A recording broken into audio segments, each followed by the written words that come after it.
The Philippine Coast Guard officials expressed dismay over the announcement of the NBI's investigation results on the incident happened last November 9, 2013 at Balintang Channel, Batanes. Commander Armand Balilo, spokesman of PCG, reiterated acting on unexpected events was a part of the Coast Guard's job.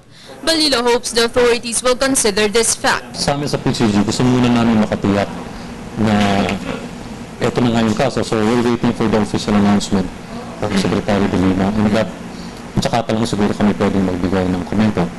Ba't nananatili yung suporta ng komando sa mga tao? And kung ano man yung decision ng NBI as an investigating body, we will respect their decision. But hindi naman din sasabihin na wala na kaming recourse. Kung meron mga legal recourse na pwedeng sabihin ng mga lawyers namin, we will avail of that.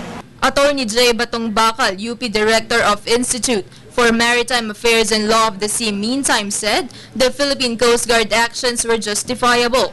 He added the decision is up to the judgment of the Coast Guard, manning the vessel, and they were simply following the orders. Justifiable yan on the part of the authority.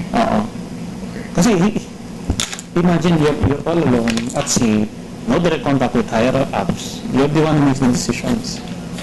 And your mandate is to enforce the law.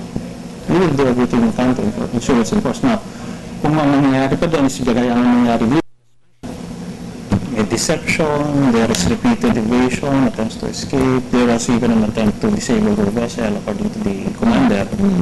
Hostile action yun. We'll justify it as far as I'm concerned.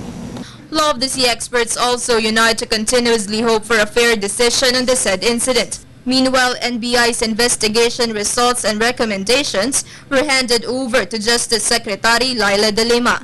For People's Television, this is Christine Santos.